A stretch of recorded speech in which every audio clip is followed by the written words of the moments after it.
Mark from the States, Mark from the States, it's Mark from the United States.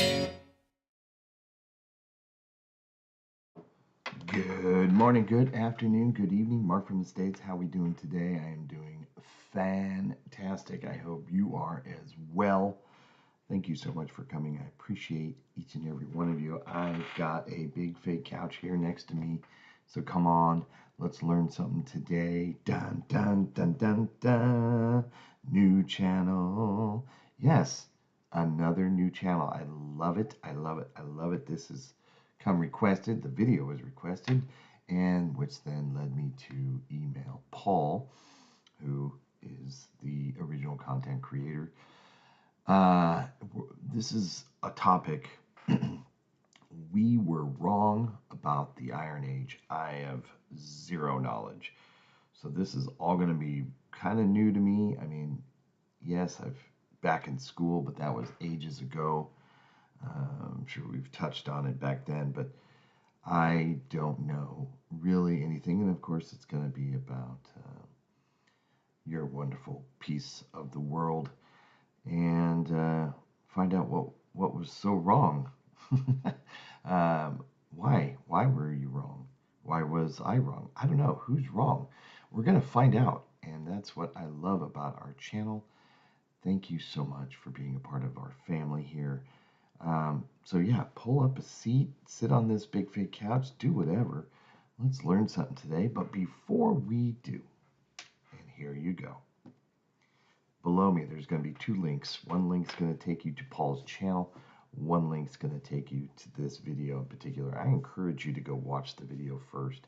That way, you can then give me context to things that I'm going to inevitably miss or go right over my head or just don't understand. When we're talking about the Iron Age, I'm sure there's probably going to be a lot of things I don't understand. And as you know, I do most of my learning from the comments and emails that I get after watching and learning from the video. So please go support Paul. It's important that you do. Paul puts a lot of work into these videos. Thank you so much. I'm already getting comments already. Paul puts a lot of work into these videos, so it's important that you get over there and support him. And then come back and watch with me, and you can help me. So, sound like a plan? Okay, so let's do it, shall we? Okay, this is we were wrong about the Iron Age. Let's do it. If I asked you to picture life in Iron Age Britain, well, you may conjure up images of warrior kings, battles, intertribal battles, control of lands, lands passed down through son to son through their lineage, returning home to their dutiful wives and children, cooking around the campfire. But what if I told you that that may well have been a significant misconception of that period of time, the late Iron Age? And maybe the archaeologists have been trying to tell us something for a very long time, in fact since the 1970s, but we didn't really want to listen. And now it's about time we did. This perception, this misunderstanding that I for one am as guilty as anybody for perpetuating, comes to an end now, January 2025, with the publication of a paper that changes how we, the laymen, see a defining era of history. Welcome to the story of how we misunderstood the Iron Age.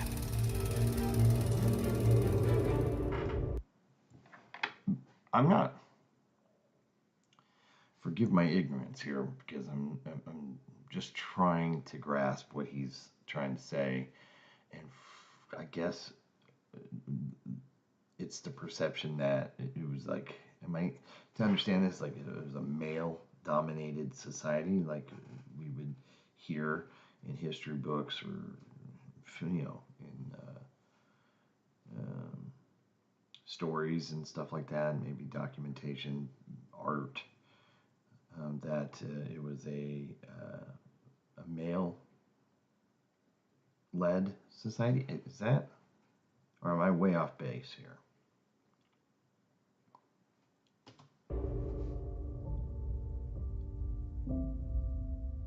Two queens. I'm pretty confident that you have heard of the story of Boudica. It plays a really important role here. Boudica was the wife of Prasutagus, king of the Iceni tribe in the east of Britain. For all intents and purposes, he was a client king of the Roman Empire. Now, upon his death, he left his lands to his wife and daughters. As you can imagine, the Romans weren't having any of this, and according to the Roman historian himself, Tacitus, well, he suggests that Boudica was flogged and the daughters were assaulted. Subsequently, we see the uprising of the Iceni tribe and maybe others too, led by Boudica, and they went on to level Colchester, London and St Albans. The story for Boudica and her revolt ended soon after this at the hands of Suetonius. So we have Boudica. This isn't, however, the first time we've heard of a queen of an Iron Age tribe here in Britannia. In fact, 17 years or so before the short-lived reign of Boudica, 43 AD, and we hear from, again, Tacitus, there is an Iron Age queen named Cartimandua, queen of the Brigantes tribe in what is now the north of England, quite a significant territory. It's likely that, as with Prasutagus of the Iceni, well, Cartimandua was some kind of client queen. Her reign lasted sometime after the Romans' successful invasion of Britain. Tacitus writes that Cartimandua had strengthened her power when she was credited with capturing King Caratacus by treachery. So this was big, because when she divorced and sought concert in her ex-husband's squire, well, that's when things started to go quite wrong for her. Now, that's a whole story for another day, which we won't really go much further, but the big takeaway from this is we have two Iron Age queens, two leaders of significant tribes in the Iron Age in Britannia. Now, that was, of course, written from the eyes of the Romans.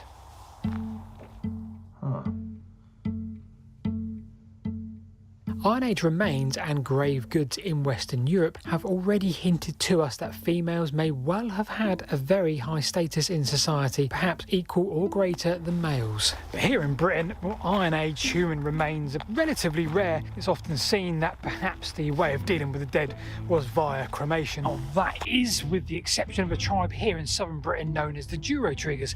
They occupied an area similar to that of Dorset today, a bit of Wiltshire, a bit of Somerset as well. As with a small handful of Iron Age tribes, well, we know a little about the Durotriges through their coinage. Now, we don't have any inscriptions on them, so we don't know of their leaders, their kings or their queens. Nothing but a broad layout of the land based on where those coins were found. That's it, that's all we've got. The Durotriges, almost certainly as a tribe, wouldn't have been using hill forts like this. These were long out of use by perhaps 100 BC when we start to see those coins creep into the societies of the time. God, so long ago. Then we come back to the burials, because like many in Western Europe, sort of oval, shallow graves, Durotriges were laid in a crouched position. Now, we used to think that the Durotriges strongly resisted the Roman invasion, with early archaeology in the 1930s from the Wheelers telling us that this was the case, but today we see a different story. Work from Miles Russell, Niall Sharples has highlighted that the Romans were perhaps met with a peaceful tribe, more intent on their farmsteads than war. Miles. I'm going to go back and look at that. That's incredible. Perhaps met with a peaceful tribe, more intent on their farmsteads than war. Miles Russell and his team at Bournemouth University continue to work on these projects, now referred to as the Durotriges project, and it's done so much for the understanding of the Iron Age here. People here, the culture, their relationship with the Romans, and that paper, well, that took perhaps the most significant leap forward in our understanding of Iron Age Britain, not just here in southern Britain, but perhaps the Iron Age culture as a whole. And here is exactly how.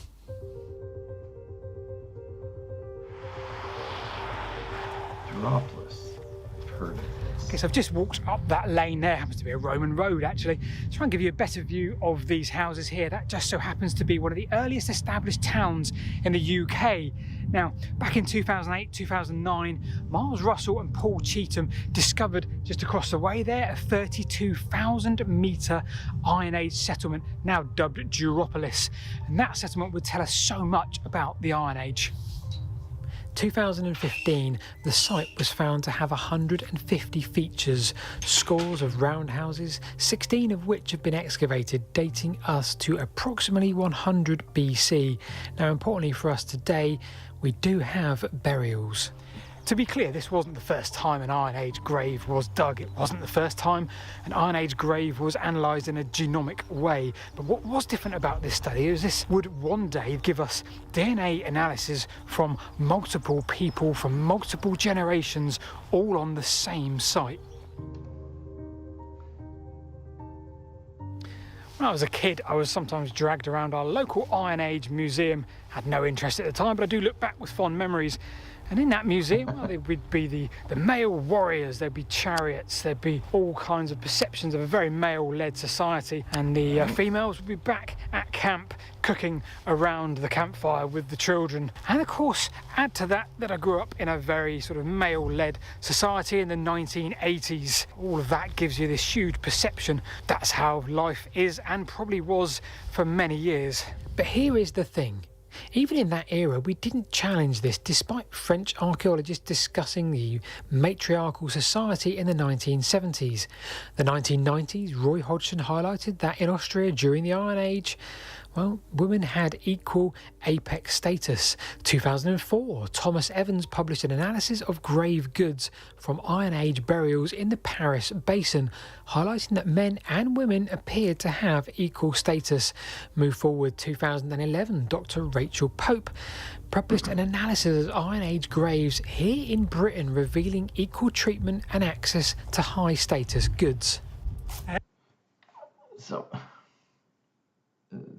So many historians, archaeologists, and others have already started, for years, decades even, have pointed this out.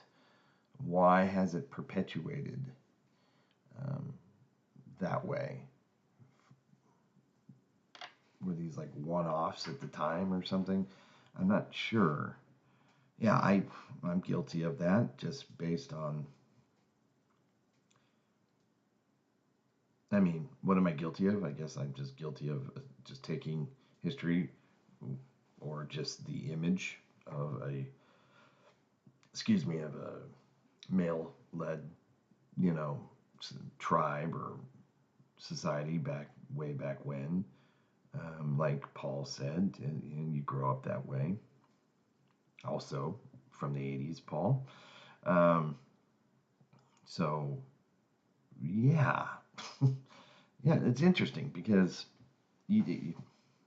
obviously it's not something I ever thought about, but this does make you go, and the implications can be pretty, I don't know if it's like, world changing, but it certainly makes you, not me, and probably not you, but the scientists and so on, the academics have to kind of rethink a lot of things. So, interesting. This list goes on, and we're continually now fed with headlines sensationalising this like we never knew it before. The fact that females may have played a greater role in the late Iron Age than we never knew, and perhaps the society was even more equal then than it was when I grew up in the 1980s. But here's the thing, archaeologists have been trying to tell us this for a very long time. We just didn't want to hear it.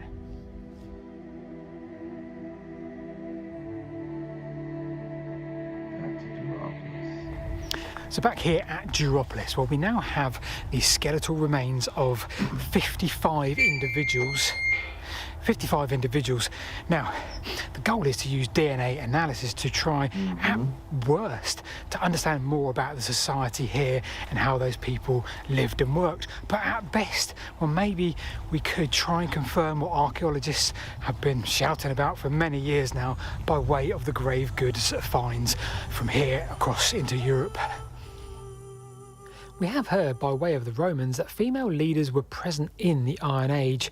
We've seen archaeologists tell us for over half a century that their place in society was in many cases equal. So what did the science say? But it turns out everything that was suspected about the Iron Age society was true, perhaps even more so than we could have ever imagined. Now, the usual disclaimer applies here.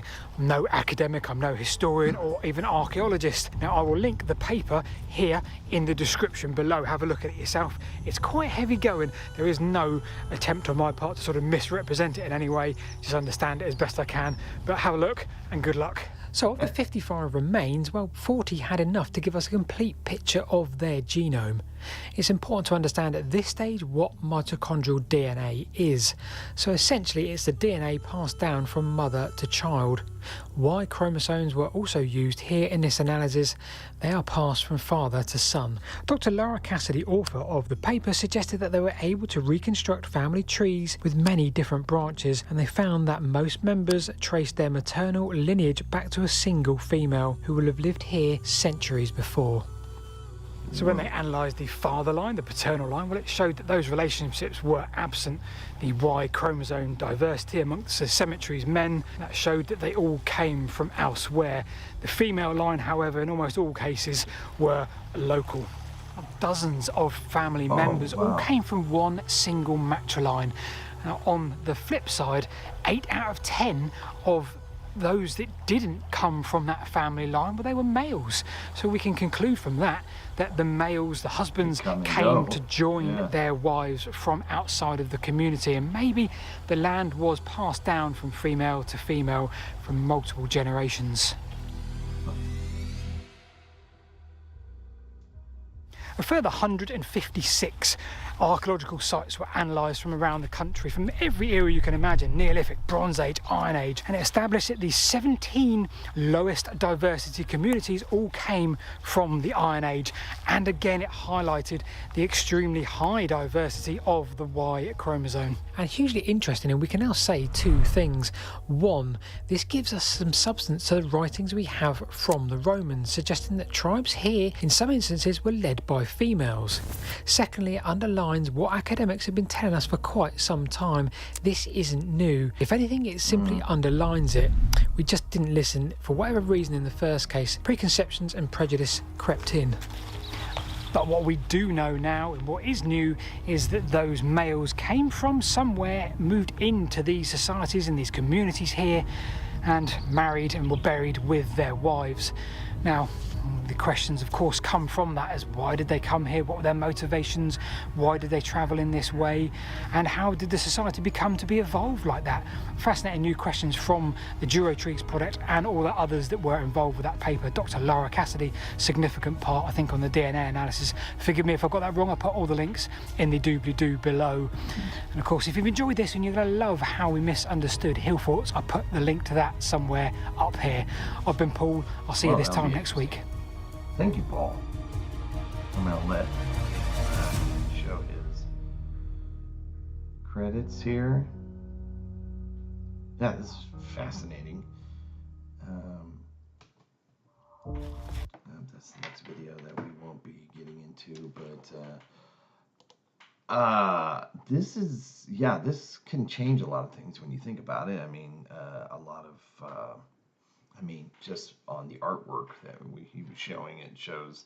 I wonder why that is.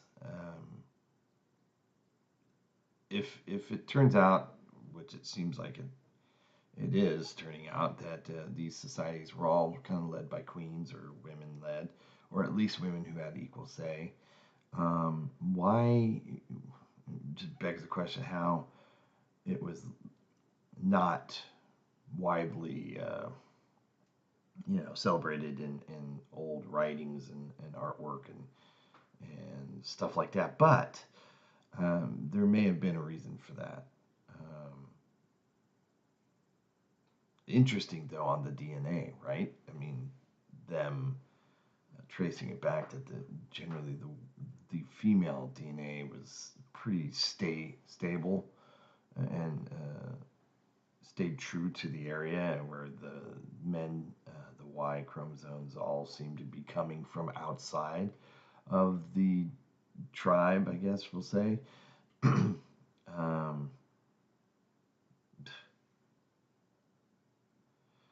Maybe men especially back then, were more wanderers, nomads. They were always maybe in battle. The quest for conquest, maybe. Yeah, interesting. Yeah, well, it does kind of really put a new spin on the whole. And he's even saying they've been trying to tell him for years. So, wow, Paul, you've definitely opened my eyes to something that I honestly haven't really thought about, and just took it, for face value, I guess. Interesting. Hopefully you found that fascinating. I hope you learned something today. I'm sure there's some of you who already kind of knew this, or who have some sort of background in this topic. I do not. So this is definitely new to me. Wow. Thank you, Paul. Please go and support. Paul over on his channel. Links below will take you there and to the video. Get over there, like, subscribe, go down a rabbit hole. Do anything that can help Paul and his channel. If you have one like and one subscription to give today, I encourage you to go over there and give it to Paul. And he puts a lot of effort into this. This is for sure. That was a well-made video. So I'm happy to have his permission to learn from his videos, and look forward to learning more down the road. So yeah, this really is kind of I guess in the archaeological world, this could be one of those like bombshells. If you weren't already reading the tea leaves that have been in the writings and basically being laid out there, but for the